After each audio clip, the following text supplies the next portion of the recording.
رب اشرح لي صدري ويسر لي أمري واحلل عقدة من لساني يفقهوا قولي رب زدني علما اللهم فقهنا في الدين اللهم بارك لنا في أوقاتنا اللهم أخلصنا لوجهك الكريم يا رب لك الحمد كما ينبغي لجلال وجهك ولعظيم سلطانك اللهم صل على محمد صلى الله عليه وسلم وعلى آل محمد صلى الله عليه وسلم اللهم إنا نسألك حبك وحب من يحبك اللهم من أحييته منا فأحيه على الإسلام ومن توفيته منا فتوفه على الإيمان آمین یا رب۔ ہم پڑھ رہے تھے شعیب علیہ السلام کا واقعہ، شعیب علیہ السلام اور ان کی قوم کا واقعہ۔ تو بہرحال اسی کو انشاءاللہ مزید آگے ہم کنٹینیو کریں گے۔ پارہ 19 سورۃ الشعراء آیا 188 سے۔ بسم اللہ الرحمن الرحیم۔ قال ربی اعلم بما تعملون۔ ہم نے کل کی آیات میں دیکھا تھا کہ قوم نے شعیب علیہ السلام کی باتوں کو سن کر بجائے اس کے کہ ایمان لے کر کے آتی، اپنے اعمال کو درست کرتی، بلکہ اس نے کیا کیا؟ الٹا کہنا شروع کر دیا کہ دیکھو بھائی شعیب، اگر آپ سچے ہیں تو ہم پر عذاب لے کر کے آئیں، ہمارے اوپر آسمان کے ٹکڑے ٹکڑے کر کے گرا دیں۔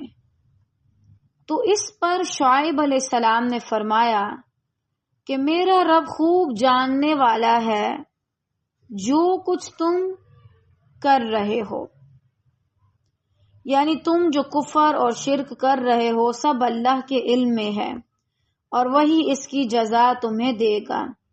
جیسے ہم اپنی زبان میں کہتے ہیں نا کہ اللہ دیکھ رہا ہے، اللہ سب جانتا ہے، تو کیا مطلب ہوتا ہے؟ ہم اگلے کو تنبیہ کر رہے ہوتے ہیں، آگاہ کر رہے ہوتے ہیں، الرٹ کر رہے ہوتے ہیں کہ اللہ سارا کچھ دیکھ رہا ہے، لہٰذا اللہ کا خوف کرو۔ اگر چاہے گا تو دنیا میں تمہیں یہ دے دے گا، یہ عذاب، یہ سزا اس کے اختیار میں ہے۔ اب اس میں شعیب علیہ السلام نے بہت خوبصورت جواب دیا، بجائے اس کے کہ وہ بھی قوم کی طرح آگے سے کوئی ایسے کلمات کہتے جو درست نہیں، مناسب نہیں۔ انہوں نے بہترین کلمات کا انتخاب کیا، کیونکہ داعی دین ایسا نہیں ہوتا کہ جو لوگوں کو خود ہی فتوے سنانے لگ جائے۔ مثلا وہ یہ تو بتائے گا کہ تم اگر یہ والا گناہ نہیں چھوڑو گے تو تم پر عذاب آ سکتا ہے، لیکن وہ یہ نہیں کہتا کہ تم پر کل عذاب آ جائے گا، تم نے آج نماز نہیں پڑھی تمہارے ساتھ یہ ہو جائے گا۔ ذاتی طور پہ وہ کسی کو اس کا نتیجہ نہیں بتاتا، وہ انسانوں کا نتیجہ نہیں بتاتا، اعمال کا نتیجہ بتاتا ہے۔ ہمیں اعمال کا نتیجہ بتانے کے لیے کہا گیا ہے، انسانوں کا نتیجہ اللہ کے ہاتھ میں ہے۔ مثلا ہمارے ہاں ایک اسلام نے جو چیز منسلک کر دی ہے، بتا دی ہے، وہ کیا ہے؟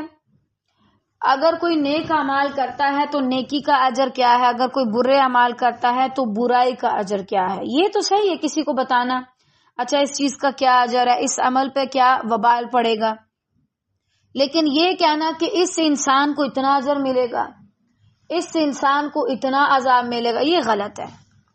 ہمیں اعمال کا نتیجہ بتانے کا حکم ہے، لوگوں کو جج کرنے کا مجھے یا آپ کو کوئی حکم نہیں۔ تو ایک طرح سے شعیب علیہ السلام نے اس چیز سے برات کا اظہار کیا کہ دیکھو بھائی میرے بس میں نتیجہ وغیرہ نہیں، اللہ جانتا ہے جو تم کر رہے ہو، سارا کچھ اس کے علم میں ہے، لہٰذا وہ جو چاہے گا وہی ہوگا۔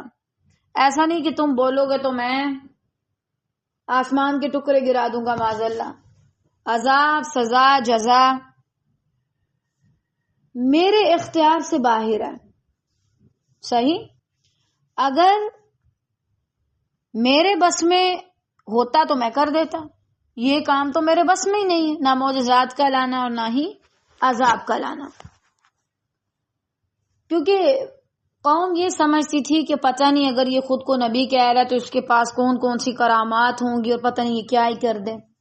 اصل میں تو اللہ کرنے والا ہے. تو شعیب علیہ السلام نے ان کا سارا دھیان اللہ تعالیٰ کی طرف لگا دیا کہ دیکھو اللہ جو چاہے گا وہی ہوگا، وہ جو چاہتا ہے وہی کرتا ہے. تو بہرحال دوسری بات، شعیب علیہ السلام نے لوگوں کی بے رخی کا، لوگوں کی ناقدری کا شکوہ اللہ سے کیا، انسانوں سے نہیں. ایک تو یہ کہ انہوں نے اپنی قوم سے کہا کہ دیکھو اللہ جانتا ہے تم کیا کر رہے ہو، اور دوسرا اللہ سے کہا کہ یا اللہ تو جانتا ہے کہ یہ کیا عمل کر رہے ہیں. ہمارا رویہ کیا ہوتا ہے؟ ہم لوگوں سے شکایات کرنے لگ جاتے ہیں، لوگوں سے شکوے شروع کر دیتے ہیں. یہ ایک داعی دین کی سب سے بڑی غلطی آپ کہہ دیں کہ اس کے اندر ہوتی ہے کہ وہ اللہ سے کہنے کی بجائے لوگوں سے کہنا شروع کر دے. جو شکوے اس کو اپنے رب سے کرنے چاہیے وہ انسانوں کے سامنے کھلارا ڈال کے بیٹھ جائے. تو یہ رویہ مناسب نہیں ہے. شعیب علیہ السلام نے کتنی حکمت کے ساتھ اللہ تعالیٰ سے بات کی، اللہ تعالیٰ کی طرف ان کا بھی دھیان موڑا اور بیچ میں اپنی یا کسی اور کی بات آنے ہی نہیں دی. ٹھیک ہے. اور تیسری بات یہ بھی پتہ چلتی ہے کہ ایک داعی دین کو اس لحاظ سے بھی بے نیاز ہونا چاہیے کہ لوگ مجھے اچھا سمجھتے ہیں یا برا، یا میں کچھ نہیں کر سکتا، لوگ مجھے کمزور سمجھتے ہیں یا طاقتور. اب ایک لحاظ سے دیکھیں شعیب علیہ السلام فوراً سے کہہ سکتے تھے ان پر عذاب آ جائے، لیکن انہوں نے اللہ تعالیٰ پر یہ معاملہ چھوڑ دیا. باوجود اس کے انہوں نے یہ پرواہ بھی نہیں کی کہ لوگ یہ نہ کہیں کہ پتہ نہیں یہ معاذاللہ جھوٹا ہے یا یہ کر نہیں سکتا. جب آپ کو پتہ ہے کہ آپ اللہ کی نگاہ میں ٹھیک ہیں تو پھر آپ کو اداس ہونے کی ضرورت ہی نہیں. پھر یہ چیز معنی نہیں رکھتی کہ لوگ ہمارے بارے میں کیا سوچتے ہیں. پھر لوگ کچھ بھی سوچیں کوئی فرق نہیں پڑتا. آج اگر زیادہ تر لوگوں کو دیکھا جائے کہ وہ کیوں شرک والے راستے میں آتے ہیں، کیونکہ وہ یہ چیز برداشت نہیں کر سکتے اچھا کسی نے کہا میری دعا قبول ہوتی ہے تو یا اللہ ہو ہی ہو میری دعا قبول. نہ، کوئی مسئلہ نہیں. اگر کسی نے آپ کو کہا کہ بھائی آپ تو بڑی نیک ہیں، آپ بارش کے لیے دعا کر دیں، پھر آپ دعا کرنے میں شرمائیں کہ پتہ نہیں اللہ تعالیٰ نازل کریں گے کہ نہیں، آپ کے اپنے دل میں شک ہو، اور ضروری بھی نہیں کہ ہو. آپ کو اتنا اندازہ ہونا چاہیے کہ اللہ تعالیٰ جو کرتا ہے وہ پرفیکٹ ٹائم پہ کرتا ہے، اس کے لیے خاص مخصوص وقت ہوتا ہے. جب تک وہ نہ آئے اللہ رب العالمین اس کام کو نہیں ہونے دیتے، اس کے بہترین وقت پر وہ کام کیا جاتا ہے. بہرحال فَكَذَّبُوهُ فَأَخَذَهُمْ عَذَابُ يَوْمِ الظُّلَّةِ إِنَّهُ كَانَ عَذَابَ يَوْمٍ عَظِيمٍ. چونکہ انہوں نے اسے جھٹلایا، کسے؟ شعیب علیہ السلام کو، اللہ تعالیٰ کے احکامات کو، اللہ تعالیٰ کے حکم کو، نیکی کو، سچائی کو. تو کیا ہوا؟ انہیں سائبان والے دن کے عذاب نے پکڑ لیا، یعنی الذلہ. یہ کیا مراد ہے؟ انہوں نے بھی کفار مکہ کی طرح آسمانی عذاب مانگا تھا، جیسے وہ کہتے تھے کہ آسمان سے ہمارے اوپر کوئی عذاب نازل کرو معاذاللہ. اللہ نے اس کے مطابق ان پر نازل فرما دیا، اور وہ اس طرح کے بعض روایات کے مطابق 7 دن تک ان پر سخت گرمی اور دھوپ مسلط کی گئی. سخت گرمی میں رہے یہ لوگ، بہت زیادہ دھوپ تھی. اس کے بعد بادلوں کا ایک سایہ آیا اور یہ سب گرمی اور دھوپ کی شدت سے بچنے کے لیے اس سائے تلے جمع ہو گئے اور کہا کہ بھائی چلیں کچھ اچھا لگے گا، کوئی سکون کا سانس لیں گے.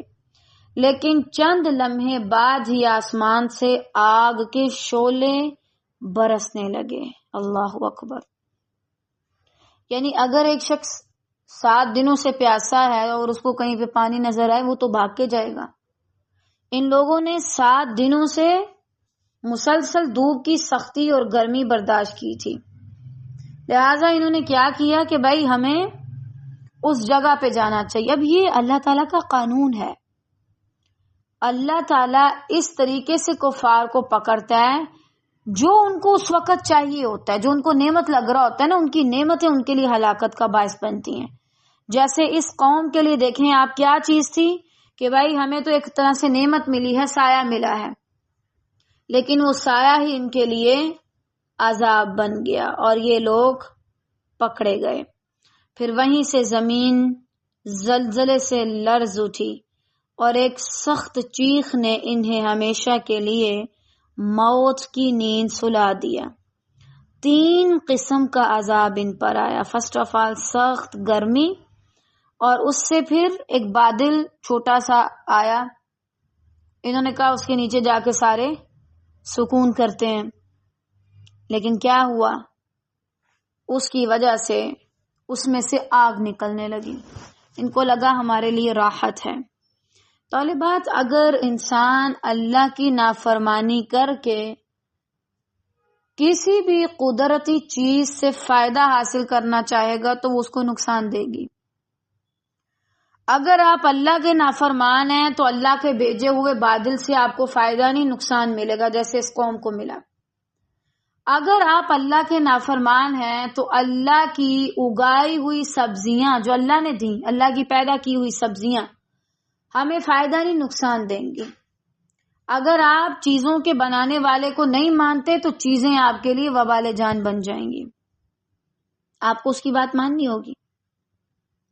تو بہرحال اس کے بعد پھر زلزلہ آنا تاکہ یہ کہیں بچ نہ سکیں.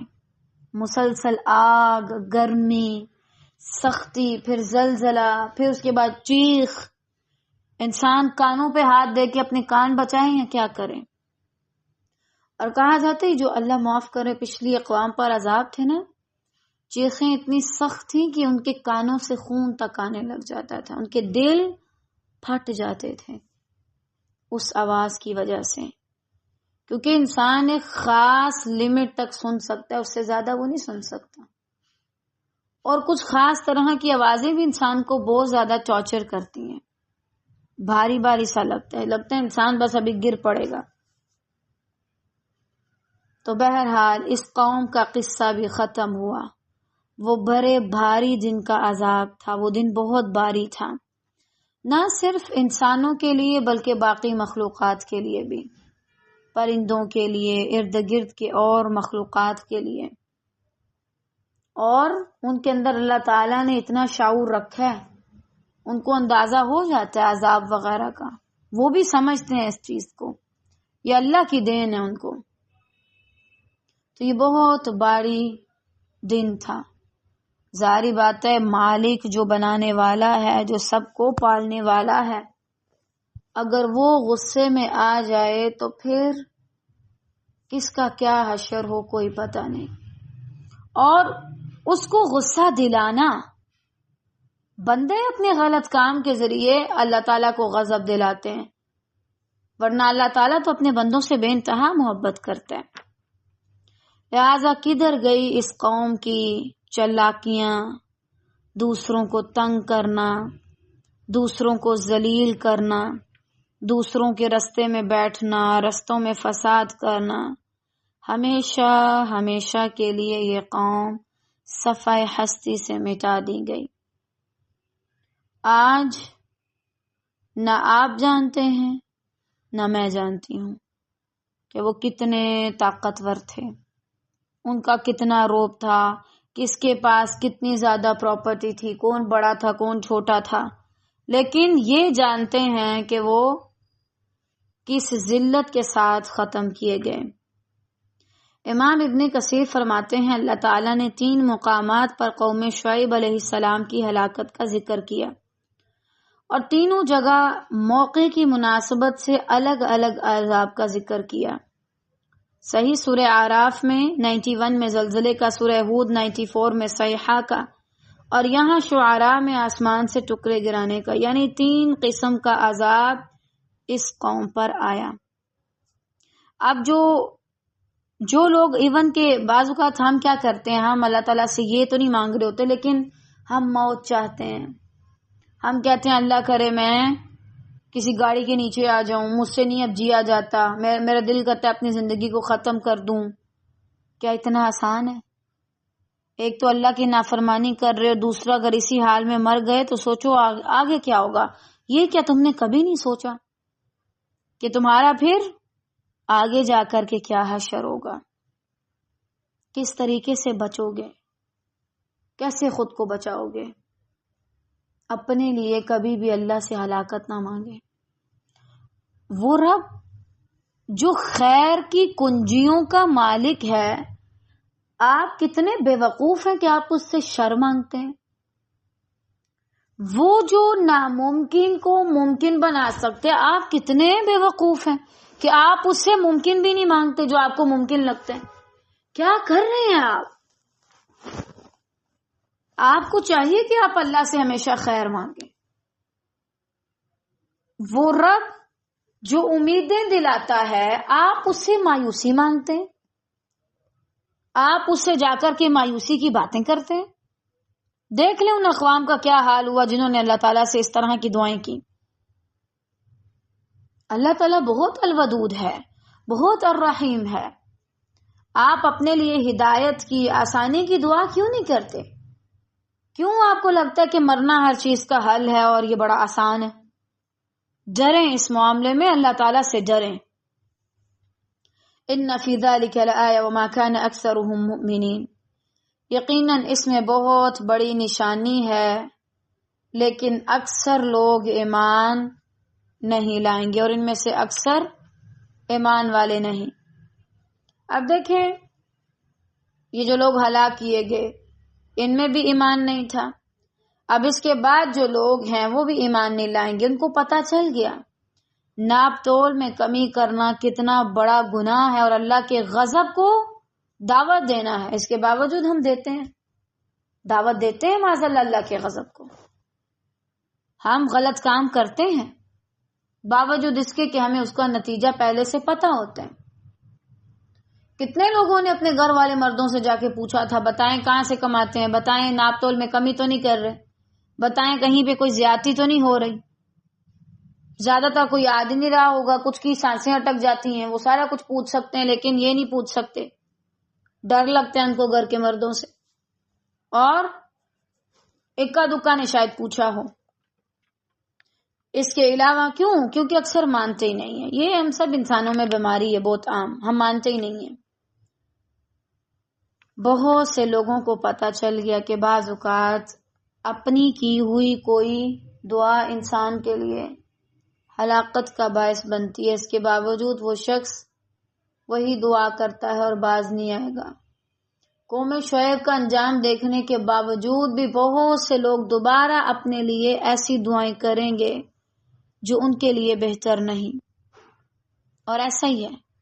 وَإِنَّ رَبَّكَ لَهُوَ الْعَزِيزُ الرَّحِيمُ. اور یقیناً تیرا پروردگار البتہ وہی ہے غلبے والا، مہربانی والا.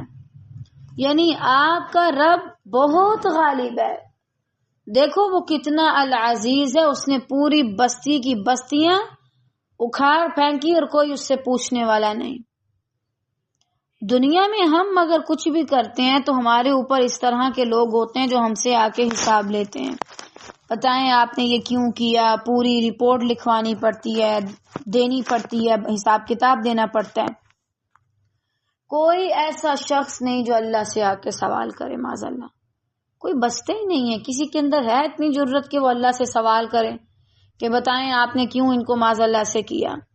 کبھی بھی نہیں.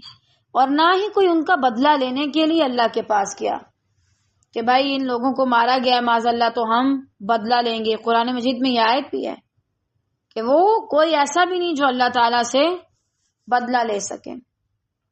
تو یہ کیا اس کے العزیز ہونے کی علامت کے لیے کافی نہیں، لیکن وہ الرحیم بھی ہے، وہ موقع دیتے ہیں.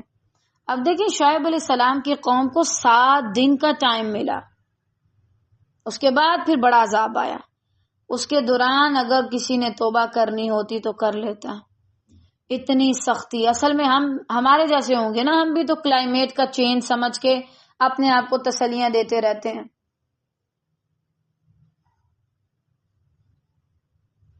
ایسے ہی انہوں نے خود کو تسلیاں دی موسم ایسا ہے، آگے بھی ہوتا رہتا ہے، خیر ہے اس بار ذرا گرمی زیادہ پڑ رہی ہے، کوئی چینج وغیرہ آیا ہے۔ ہم بھی تو یہی کرتے ہیں، اتنے بڑے بڑے واقعات ہو جاتے ہیں اور کیا کہتے ہیں زمین میں ایسا ہوتا رہتا ہے، کلائمیٹ چینج کی وجہ سے ہے سارا کچھ، اور تسلی کے ساتھ بیٹھ جاتے ہیں جیسے ہم برے پارسا اور نیک ہوں۔ کچھ چیزوں کو سیریس لینا چاہیے انسان کو، ہر چیز کو صرف کلائمیٹ سے جوڑ دینا، قدرت سے، نظام سے جوڑ دینا مناسب نہیں ہے۔ کچھ چیزوں کو صرف سمجھا کریں اور اپنے عمل سے ریلیٹ کیا کریں، میں کہاں فساد مچا رہی ہوں اپنی زندگی میں، اپنے اعمال میں، جو میری زمین پر جس پر میں رہتی ہوں اس پر اتنا زیادہ فساد مچا ہوا ہے۔ بہرحال یہاں تک انبیاء علیہم السلام کا واقعہ جو ہے وہ مکمل ہوا، اور یقیناً اس سے ہمیں دعوت دین کے لحاظ سے بہت زیادہ پہلو سمجھ آئے کہ جو دعوت دین ہے وہ کس طریقے سے کی جائے، اور اگر کوئی انکار کر رہا ہے تو اس کے لیے بھی نصیحت ہے کہ بھائی اس کا انجام کیا ہوگا، اس کو کیا انجام بھگتنا پڑے گا۔ اب اس کے بعد اللہ تعالیٰ نبی صلی اللہ علیہ وسلم سے خطاب کر رہے ہیں۔ اتنے زیادہ انبیاء کے بارے میں بتانے کے بعد اب اللہ تعالیٰ نبی صلی اللہ علیہ وسلم کو تسلی دے رہے ہیں، قرآن مجید کے بارے میں بتا رہے ہیں۔ دیکھیں، ہم یہ نہیں کہہ سکتے کہ وہ اللہ کے نبی تھے تو ان کو تسلی کی ضرورت تھی کیا؟ بالکل، وہ انسان بھی تھے۔ اللہ صرف وہ ہستی ہے جس کو کسی سہارے کی، کسی تسلی کی، کسی موٹیویشن کی کوئی ضرورت نہیں۔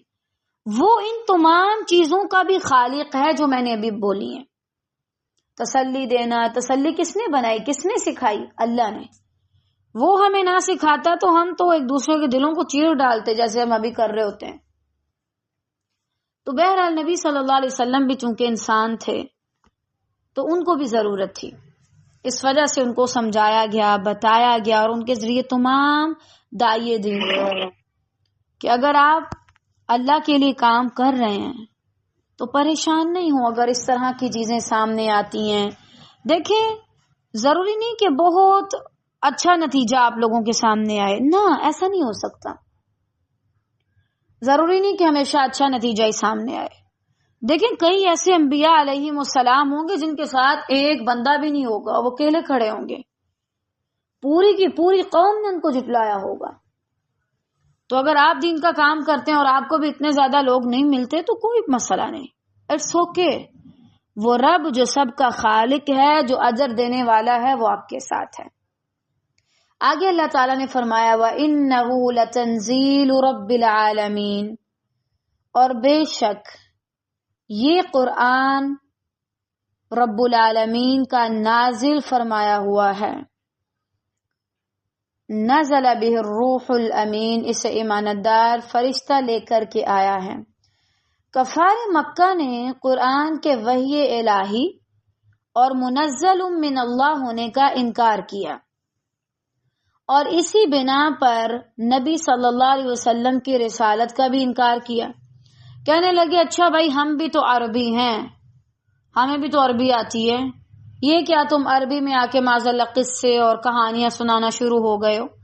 یہ ساری باتیں تو ہم بھی کہہ سکتے ہیں، قرآن میں یہ آیت بھی ہے نا، اگر ہم چاہیں تو ہم بھی ایسی ایک بات کہہ دیں، ہمارے لیے کیا مشکل ہے؟ جیسے بالفرض آج کے دور میں کوئی ایک غزل لکھ کے لائے اردو میں، بہت گاڑی سی اردو میں، اور آپ کہیں یہ کیا بڑی بات ہے، یہ تو ہماری بھی زبان ہے، ہم بھی لے آئیں۔ لیکن جو واقعی میں زبان کے ماہر ہوتے ہیں وہ جان لیتے ہیں کہ ہے تو یہ ہماری ہی زبان کا، لیکن اس میں کوئی الگ چیز ہے، کوئی خاص چیز ہے، یہ عام انسان نہیں بنا سکتا، یہ عام انسان کے بس کی بات نہیں ہے۔ تو جو ان میں سے بہت زیادہ فصیح اللسان تھے عرب میں سے، مجھے نہیں پتا فصیح کو اردو میں کیا کہتے ہیں، میرا خیال ہے یہ اردو کے لفظ ہے یا عربی کا ہے۔ فصیح یعنی بہت زیادہ ماہر ہونا، اچھے سے آنا، اور بہت گہرائی سے معنی وغیرہ کو سمجھنا، اور کم الفاظ میں بھی آپ مختصر الفاظ میں بہت جامع بات کر سکیں۔ تو بہرحال یہ ہر کسی کے بس کی بات بھی نہیں ہے. اب بعض عرب بھی جانتے تھے لیکن مانتے نہیں تھے. اللہ تعالیٰ نے انبیاء علیہم السلام کے واقعات بیان کر کے یہ واضح کیا کہ یہ قرآن یقیناً وحی الہی ہے اور نبی صلی اللہ علیہ وسلم اللہ کے سچے رسول ہیں. کیونکہ اگر ایسا نہ ہوتا تو یہ جو پیغمبر پڑھ رہا ہے نہ یہ لکھ سکتا تھا اور نہ ہی اس کو پڑھنا آتا تھا شروع سے. آپ دیکھیں نبی صلی اللہ علیہ وسلم کا ایک لقب امی بھی ہے، یعنی جنہوں نے پڑھا نہیں ہے. تو اس کو پچھلے انبیاء کے واقعات پھر کیسے پتا؟ تمہیں کیسے نہیں پتا تھے؟ لہٰذا اگر ایسا ہوتا کچھ تو پھر یہاں تو یہ پڑھا لکھا ہوتا، خود سے کیسے اس نے گھر لیا معاذ اللہ. اس لیے یہ قرآن مجید اللہ رب العالمین کی طرف سے نازل کردہ ہے، جس سے ایک ایمانت دار فرشتہ یعنی جبرائیل علیہ السلام لے کر کے آئے. اور دیکھیں جو شخص جو فرشتہ جو ہے وہی لے کر کے آتا ہے وہ بھی امین ایمانت دار، اور جو انبیاء کی صفت آپ نے پڑھی جو اسے لوگوں تک پہنچاتے ہیں وہ بھی امین ایمانت دار. یعنی اس میں ذرہ برابر بھی تمہیں شک کرنے کی ضرورت نہیں ہے کہ کوئی ابھی نبی ہوئی ہوگی، اونچ نیچ ہوئی ہے. کیوں؟ اللہ تعالی جبرائیل علیہ السلام تک جو پہنچاتے ہیں، جبرائیل علیہ السلام ایمانت داری کے ساتھ A to Z وہی بات اسی طریقے سے انبیاء تک پہنچاتے ہیں، اور انبیاء بھی پوری ایمانت داری کے ساتھ وہ بات آگے پہنچاتے ہیں. لہٰذا کسی کو اس معاملے میں شک کرنے کی ضرورت نہیں. اور آپ دیکھیں واللہ ہم نے بہت کتابیں پڑھی ہیں اور وہ پڑھ کے بورنگ سی ہونے لگتی ہے. 1 2 3 بار بڑی بھی حد آپ پڑھ سکتے ہیں. یہ آپ ناول پڑھنے والوں سے بھی پوچھ سکتے ہیں، وہ بھی بیچاریاں اک جاتی ہیں. قرآن مجید ایسا ہے کہ جیسے جیسے آپ اس کو پڑھتے جاتے ہیں نا، مجھے نہیں پتا آپ یہ بات سمجھ سکتے ہیں کہ نہیں، اس میں سے اور چیزیں نکلتی ہیں. مثلا اس آیت کو میں نے ایک بار پڑھا، مجھے کچھ چیزیں سمجھ آئیں. میں نے دوسری بار اس کو پڑھا، مجھے اور چیزیں سمجھ آئیں. میں نے تیسری بار پڑھا اور مجھے اور چیزیں سمجھ آئیں. یہ صرف قرآن کا اعجاز ہے. قرآن کے علاوہ کسی اور کتاب میں یہ والی کوالٹی نہیں ہے. قرآن ایسا ہے کہ اس کو بار بار پڑھنے کو دل کرتا ہے، اسے بار بار پڑھا جا سکتا ہے. قرآن کے الفاظ سے انسان کبھی بھی بور نہیں ہوتا. جبکہ کوئی اور کتاب ہے اس کو میں صرف ایک لائن پڑھوں گی تو بس مجھے اس سے کوئی اور بات سمجھ نہیں آئے گی. اس سے ہر بار الگ طرح کی تسلی ملتی ہے. ایک آیت جو میں نے 2 سال پہلے پڑھی ہو اور میں آج اسے 2 سال بعد پڑھ رہی ہوں، مجھے ایک الگ طرح کی تسلی مل رہی ہے. پہلے مجھے یہ بات سمجھ نہیں آئی تھی. اور باقی کتابیں ہیں نا، انسان کو فوراً سے ان کا خلاصہ سمجھ آ جاتا ہے. قرآن مجید ایسا نہیں کہ آپ کو فوراً سے سمجھ آ جائے بھائی اس کے اندر کیا بات ہو رہی ہے. یہ ٹائم مانگتا ہے، آپ کی توجہ مانگتا ہے، آپ کی محنت چاہتا ہے. یہ اس کا اعجاز ہے، معجزہ ہے. یہ آپ کو تب ملتا ہے جب آپ اسے اپنا سارا کچھ دیتے ہیں. مثلا ضروری نہیں میں کلاس میں آتی ہوں روزانہ، میں آ کے سنتی ہوں لیکچر اور بس میں چلی جاتی ہوں. یہی وجہ مجھے قرآن کا بھی سمجھ ہی نہیں آیا. میں آیات پڑھتی ہوں اور مجھے سمجھ نہیں آتا اس میں مجھے اللہ تعالیٰ کیا کہہ رہے ہیں. مجھے ترجمے والا قرآن کھولنا پڑتا ہے کیونکہ میں نے کبھی اس کو ٹائم نہیں دیا. اس کے برعکس وہ شخص جو محنت لگاتا ہے، ٹائم دیتا ہے اس کو، کبھی آپ اس کو دیکھیں ایک آیت پڑھے گا، کبھی وہ رو رہا ہوتا ہے ایک ہی ٹائم میں اتنی حیران ہوتی ہوں. 30-40 منٹ کی کلاس میں اگر آپ پڑھاتے ہیں، 20 منٹ کی کلاس میں، اس کے بیچ میں اگر آپ 20 آیات پڑھاتے ہیں، ایک آیت پہ ڈر والی بات ہے آپ کے آنسو آ جائیں گے، اگلی آیت میں تسلی والی بات ہے آپ مسکرانا شروع ہو جائیں گے. انسان خود بخود حیران ہوتا ہے میرے ساتھ ہو کیا رہا ہے. اور اس کے علاوہ یہ منزل من اللہ ہے. کیوں؟ کیونکہ یہ جواب بھی دیتی ہے. آپ کو پتہ ہے قرآن مجید ریئیکٹ کرتا ہے. مثلا کیسے؟ اللہ رحم کرے، پہلی بار یہ بات ہمیں ہماری استاذہ نے بتائی تھی. کوئی اور استاذہ ہیں ہمیں تجوید پڑھایا کرتی تھیں، اور جب انہوں نے یہ بات کی نا تب مجھے اتنی سمجھ نہیں تھی، لیکن میں بہت زیادہ ڈری تھی اس بات سے. انہوں نے کہا تھا کہ قرآن مجید ایسی کتاب ہے جو رد عمل دکھاتی ہے، جواب دیتی ہے. مثلا اگر میں اس کو آج اگنور کروں، میں اس کا حق ادا نہ کروں تو یہ مجھے جواب دے گی. اگر میں اس کی قدردانی کروں، اس کو وقت دوں، تو بھی یہ مجھے اچھا جواب دے گی۔ اب میں نے کہا ٹھیک ہے، بس ایسا ہوتا ہوگا، ٹھیک ہے آپ پیپر میں فیل ہو جائیں گے، اور کیا ہوگا۔ انہوں نے کہا خواہ 10 سال بعد، 20 سال بعد، یا قیامت کے دن آپ کے سامنے وہ چیز آئے گی کہ آپ نے اس کو اگنور کیا تھا، اس کے احکامات کو معمولی سمجھا تھا، اس کے ساتھ آپ نے بے وفائی کی تھی، اس کو چھوڑا تھا کسی اور کی وجہ سے۔ اور واللہ میں نے یہ دیکھا، بعض اوقات ہم پڑھا رہے ہوتے ہیں اور کوئی جا رہا ہوتا ہے یا کوئی ہمیں کچھ کہہ رہا ہوتا ہے، ہم اس کی طرف دیکھتے ہیں، زبر زیر پیش کی غلطی ہو جاتی ہے، اللہ اکبر۔ یہ بہت زیادہ توجہ چاہتا ہے، اخلاص چاہتا ہے، ورنہ اگر آپ اسے صرف دنیا کے لیے پڑھیں گے، شہرت کے لیے پڑھیں گے، مال و دولت کے لیے وظیفے کرتے جائیں گے، تو آپ کو صرف اتنا کچھ ملتا جائے گا، لیکن جو آپ نے اس کے ساتھ جیسا سلوک کیا ہوگا وہ آپ کے سامنے آئے گا، ٹھیک ہے نا۔ تو بہرحال اللہ تعالیٰ کہتے ہیں اسے تو ایک ایماندار فرشتہ لے کے آتا ہے۔ اب طالبہ ذرا آپ خود غور و فکر کریں، آپ قرآن کے ساتھ کیا رویہ رکھتی ہیں؟ زیادہ تر جتنا مجھے لوگوں کے ساتھ ملنے سے تجربہ ہوا ہے نا، اکا دکا کے علاوہ زیادہ تر لوگ قرآن مجید کو اپنی مصروفیات میں، اپنے مہمانوں کے آنے پہ، اپنی زندگی میں کسی مشکل کے آنے پہ کیا کرتے ہیں؟ چھوڑ دیتے ہیں۔ سب سے پہلی چیز جس کو ہم سکپ کرتے ہیں وہ قرآن سے ریلیٹڈ ہوتی ہے، چاہے وہ کلاسز ہوں، اور مجھے نہیں اس چیز کا اندازہ کہ لوگوں کی نظر میں اس چیز کی کیا ویلیو ہے، مجھے نہیں اندازہ، لیکن میں نہیں سمجھتی کہ آپ کی زندگی میں کوئی خوشی آئے، غم آئے اور آپ اس کو چھوڑ دیں۔ واللہ یہ صرف پڑھنا پڑھانا نہیں، ہماری زندگی کا حصہ ہے، ہماری روح کی غذا ہے۔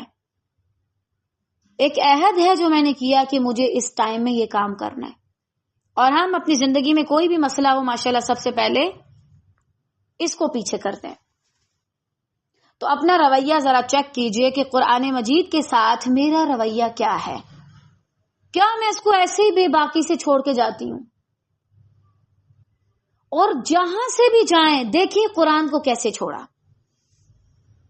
ایسے جیسے کبھی وہ تھا ہی نہیں معاذ اللہ۔ اور آپ کو پتہ ہے طالبات، یہ مت سمجھیں کہ اگر میں نے ایک جگہ پہ اچھے سے، چاہے کوئی اور کہیں پہ ناقدری کر کے قرآن کو بڑے برے طریقے سے چھوڑ کے میرے پاس بھی آیا ہو، میں اس کو بھی یہی بات کہوں گی۔ ایک طریقہ ہوتا ہے، آپ ایسی کوئی چیز چھوڑ کے نہیں جا سکتے اور نہ ہی آ سکتے ہیں، اور ایسے لوگ ساری زندگی بھٹکتے رہتے ہیں، آدھے دن اس کے پاس، آدھے دن اس کے پاس، آدھے دن اس کے پاس۔ آپ مجھے چھوڑیں اس وقت، بھول جائیں میں آپ کو جانتی ہوں، آپ مجھے جانتے ہیں۔ آپ خود سوچیں کیا ہوتا ہے ہمارے ساتھ، پھر ہم کبھی زندگی میں اس چیز کو پھر مینج نہیں کر پاتے۔ وہ یہی ہوتا ہے، تھوڑا ادھر تھوڑا ادھر سے لے لیا، تھوڑا ادھر سے لے لیا، بس اچھے سے ہم اس کو سیکھ ہی نہیں پاتے۔ رویہ اچھا رکھیں قرآن کے ساتھ۔ علی قلبک لتکون من المنذرین، آپ کے دل پر اترا ہے۔ اچھا یہ بھی قرآن کا ایک معجزہ ہے، اگر باقی کتابوں کو دیکھا جائے تو وہ زیادہ تر انسان کے دماغ پہ اثر ڈالتی ہیں، قرآن مجید انسان کے دل پہ اترا ہے۔ کس وجہ سے، کیا مقصد ہے؟ تاکہ آپ آگاہ کر دینے والوں میں سے ہو جائیں۔ دل کا بطور خاص اس لیے ذکر کیا گیا کہ حواس باطنہ میں دل ہی سب سے زیادہ سمجھ اور یاد رکھنے کی قوت رکھتا ہے، اور سب سے زیادہ جو جذبات کا کہہ لیں اڈا ہے نا، وہ ہمارے دل میں، ہمارے جسم میں وہ دل ہے، جہاں سے محبتیں، کسی کے لیے قربانی دینا، کسی کو چاہنا، کسی چیز کی طرف رجحان رکھنا، کسی چیز کو چھوڑنا، کسی چیز کو اختیار کرنا، سارا کچھ یہیں سے شروع ہوتا ہے، دل سے۔ تو قرآن مجید بھی جو ہے وہ دل پہ اترتا ہے، اور یہی وجہ طالبات، جن لوگوں کے دل سخت ہو نا، جن کے دلوں میں کھوٹ ہو، اخلاص نہ ہو، بری نیت ہو، قرآن مجید ان پہ اثر نہیں کرتا۔ اس میں مجھے جو سب سے بڑی مثال یاد آتی ہے وہ کس کی ہے؟ مستشرقین، مستشرقین کون ہیں؟ یہ غرب کے علماء ہیں، یہودی، عیسائی اور یہ سارے کفار وغیرہ. یہ ہمارے دین کو ہم سے زیادہ گہرائی میں جا کے پڑھتے ہیں، لیکن بنیت السیئہ، بری نیت کے ساتھ یہ پڑھیں اور آ کے ہمارے بیچ فساد ڈالیں اور ہمارے سامنے مختلف احادیث لے کے آئیں. دیکھو ایک میں تو یہ کہا جا رہا ہے، ایک میں یہ کہا جا رہا ہے. یہ جو فرقے بنے یہیں سے بنے ہیں. تو بہرحال میں اب حیران ہوتی ہوں، میں بہت ہوتی تھی کہ بھائی اتنا پڑھ لیا ان لوگوں نے، قرآن کو ہم سے بھی زیادہ گہرائی میں جا کے سمجھا، اتنا تدبر کیا، کیوں اثر نہیں ہوا؟ کیونکہ ان کے دلوں میں بری نیت تھی. اور قرآن مجید کبھی بھی بری نیت رکھنے والوں کے سینوں میں نہیں آتا، کبھی بھی نہیں. اس کا فہم انہی لوگوں کو دیا جاتا ہے جن کے دلوں میں اخلاص ہو. حفظ کرنا ایک الگ چیز ہے، ہو سکتا ہے آپ حفظ بھی کر لیں، ہو سکتا ہے آپ مفسر بھی بن جائیں، لیکن قرآن مجید کا فہم ایک الگ چیز ہے. اہل القرآن جن کے دلوں پہ قرآن اترتا ہے، جن کے دلوں پہ لگتا ہے، وہ اپنے رونے سے پہچانے جاتے ہیں جب لوگ ہنس رہے ہوتے ہیں. وہ اپنی راتوں میں جاگنے سے پہچانے جاتے ہیں جب لوگ سو رہے ہوتے ہیں. وہ قرآن کی تلاوت میں مشغول ہونے کی وجہ سے پہچانے جاتے ہیں جب لوگ اپنے موبائل میں مصروف ہوتے ہیں. میں بہت عرصے سے غور کرتی ہوں، بہت عرصے سے کر رہی ہوں. مجھے کبھی گاڑی میں ایسے لوگ نہیں ملے جو قرآن پڑھ رہے ہوں، اکا دکا کبھی کبھار دکھنے کو ملتے ہیں. سارے بندے موبائل اٹھا کے کوئی ویڈیو بنا رہا ہے، کوئی گانے سن رہا ہے، کسی نے ہیڈ فون لگائے ہوئے، مطلب عجیب ہے.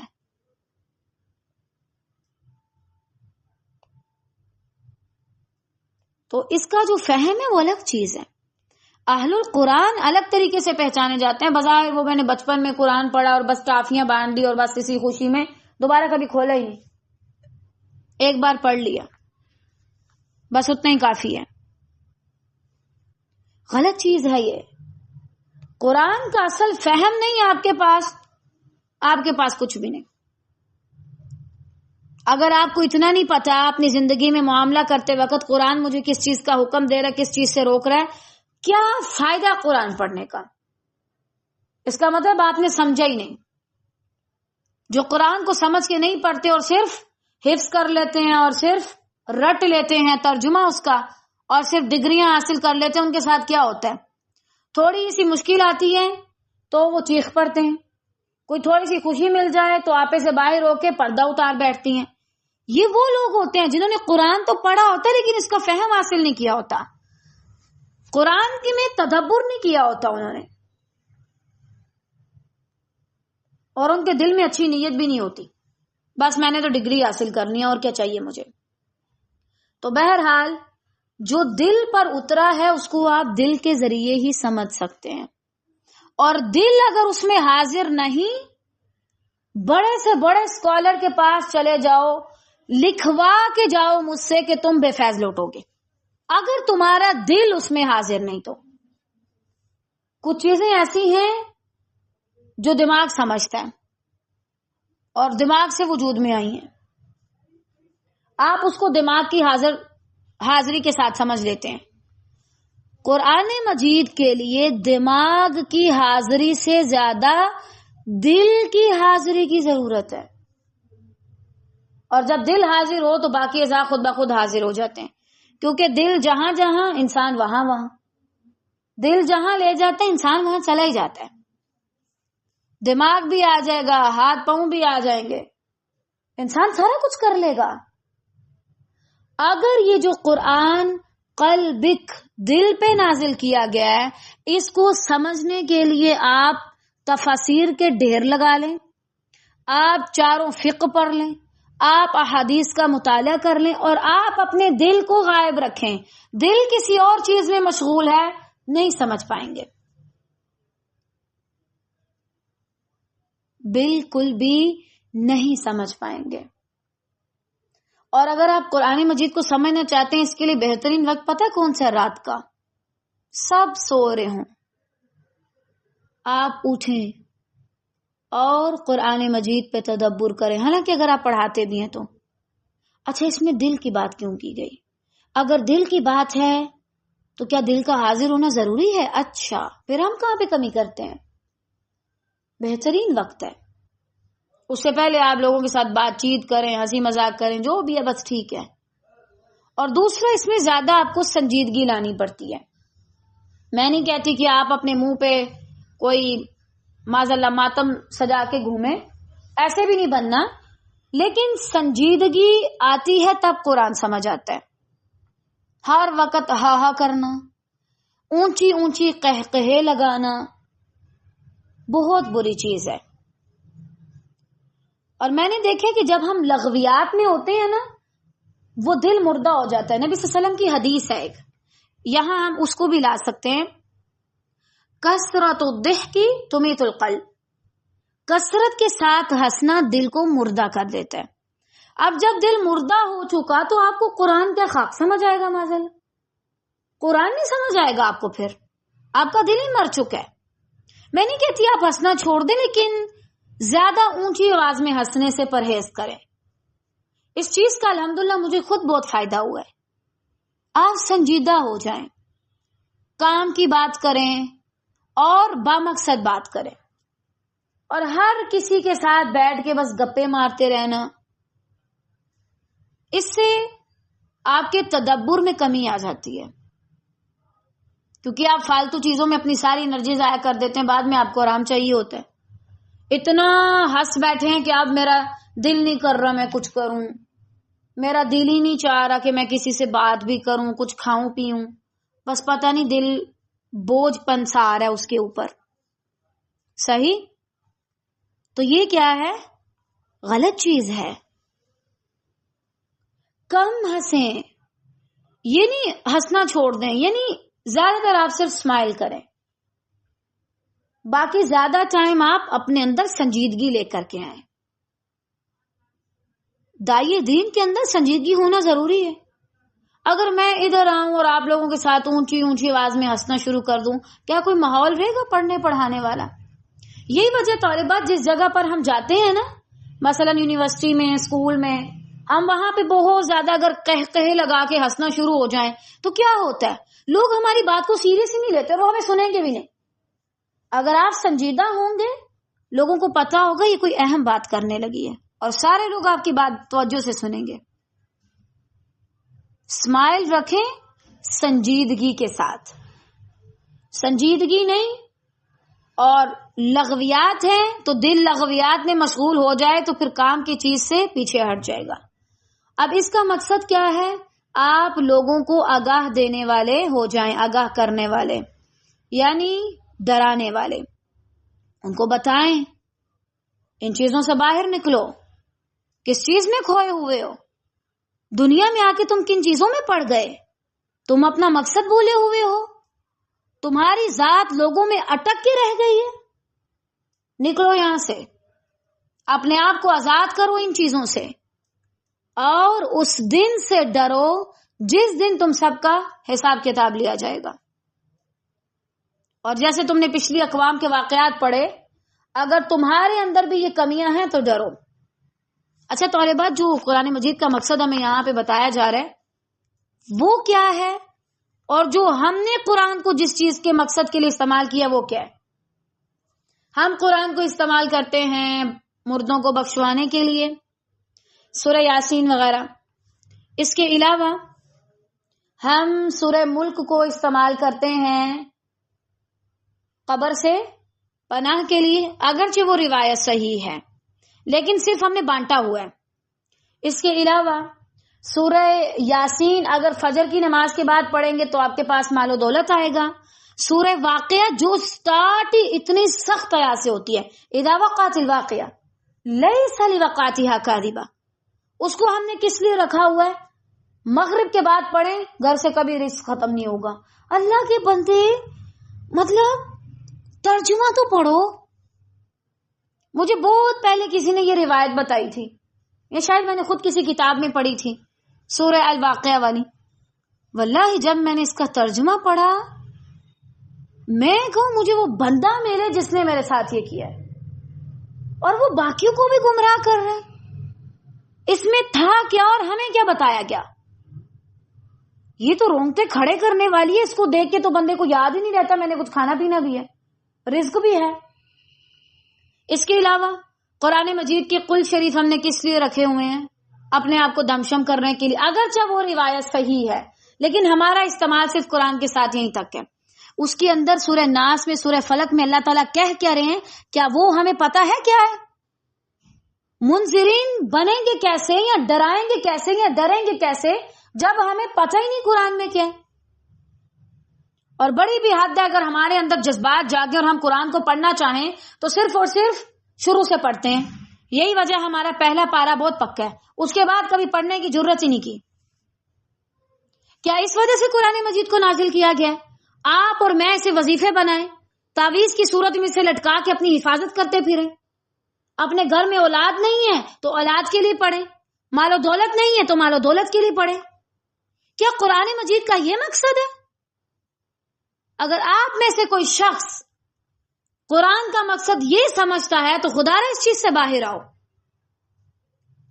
اور جب کوئی انسان فوت ہو جاتا ہے, بجائے اس کے ہم اس کی زندگی میں اس کو بتائیں, اس کو موقع دیں وہ قرآن پڑھے, اس کے مرنے پہ قرآن خوانی شروع کروا دیتے ہیں, کل پہ, 40ویں پہ, اور پتہ نہیں کس کس پہ. کیا یہ مقصد ہے قرآن کا؟ کیا تمہیں لگتا ہے جو شعیب علیہ السلام کی قوم پہ عذاب والی آیات ہیں وہ پڑھ کے تم کسی مردے کو بخشوا دو گے؟ وہ پڑھ کے تمہیں مال و دولت حاصل ہوگا؟ تم قرآن کا ترجمہ تو پڑھو, تمہیں دنیا کی تمنا ہی نہیں رہے گی. تم بھول جاؤ گے کہ تم دنیا میں بھی ہو اگر تم اس کو سچ سمجھو گے. تو مجھے بہت حیرانگی ہوتی ہے جب کوئی آ کے کہتا ہے مجھے قرآن سے کوئی وظیفہ بتائیں, میری شادی نہیں ہو رہی. مطلب آپ قرآن مجید کے ساتھ آپ کا اتنا نان سیریس بہیو ہے, اتنا غیر سنجیدہ. جب تک آپ کے دلوں میں دنیا کے پردے پڑے ہوئے ہیں یہ قرآن آپ کے دلوں پہ اثر نہیں کرے گا. دنیا کی جاگ کو نکال باہر کرو, یہاں سے پھینک دو اسے باہر.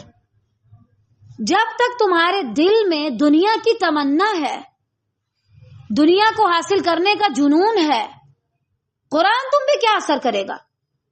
پھر وہ قوم بجائے اس کے کہ سورہ الواقعہ کو پڑھ کے اپنی آخرت سنوارنے کی کوشش کرے, الواقعہ پڑھ کے وہ کہے گی میرے گھر میں برکت آئے. باجی 10 دن ہو گئے الواقعہ پڑھ رہی ہوں مغرب کے بعد, ابھی تک گھر سے رزق کی تنگی نہیں گئی. ہمارے رزقوں میں تنگی نہیں ہے, ہم کھا پی کے سوتے ہیں الحمدللہ. ہمارے دلوں میں تنگی ہے, ہماری سوچوں میں تنگی ہے. اس دل پہ قرآن کبھی اثر نہیں کرے گا جس دل میں دنیا بستی ہو. دنیا کو استعمال کرو, بساؤ نہیں, اور نہ ہی اس کو اپنا سمجھ بیٹھو. یہ تمہاری ہے ہی نہیں ہے. اگر ہوتی تو تم سے باری اقوام دنیا میں آئی ہیں ان کی بن جاتی ہے, کسی کی سگی نہیں ہے. یہ سامنے دیکھتے انسان کو مسکراتی رہتی ہے کہ اب میں اس کو نگلنے والی ہوں, اب یہ میرا نیا شکار ہے. یہ تو نگلتی ہے سب کو اور تم اس کو اپنا سمجھے بیٹھے ہو. سب لوگوں پر واجب ہے کہ اس آیت کو اپنے گھر والوں کو بتائیں, اپنے دوستوں کو بتائیں, اپنے ارد گرد اس کو شیئر کریں اور ترجمے کے ساتھ بتائیں. ایک بار قرآن کو پڑھیں, آپ کی ساری ٹینشنیں ختم, اور آپ کو اپنی اصل ٹینشن پڑے گی کہ میرا آخرت میں کیا ہوگا. اور ذرا اپنا بھی محاسبہ کیجیے, جب آپ لوگ کلاس میں بیٹھتے ہیں تو کیا آپ کا دل حاضر ہوتا ہے یا دل ادھر ادھر جا رہا ہوتا ہے؟ کبھی اس سے میسج پہ بات کرنا, چلو گروپ میں یہ کام پڑا ہوا یہ کر لینا. میں آپ کو ابھی بھی کہتی ہوں, پہلے پارے سے کہتی تھی, 19ویں پارے پہ بھی کہہ رہی ہوں, 30ویں پارے تک بھی میرا یہی قول ہے. اگر آپ اس میں اپنے دل کو حاضر نہیں کریں گے آپ کچھ نہیں سیکھیں گے, کچھ نہیں پتا چلے گا آپ کو. تو اپنا محاسبہ کریں اور اس قرآن کے ذریعے لوگوں کو آگاہ کریں, ڈرائیں. انہیں وظائف نہ بتائیں کہ یہ پڑھو تو مسئلہ حل ہوگا. ان کو بتاؤ یہ تو اصل مسئلہ ہے ہی نہیں, یہ تو اللہ کی طرف سے آزمائش ہے, اللہ تعالیٰ تو اس پر آزمائے گا. اب اس کے بعد آگے اللہ تعالیٰ نے عربی زبان کی بات کی. بہت خوبصورت آیت ہے، اس کو انشاءاللہ خیر سے ہم کل پڑھیں گے۔ بارک اللہ فیکم۔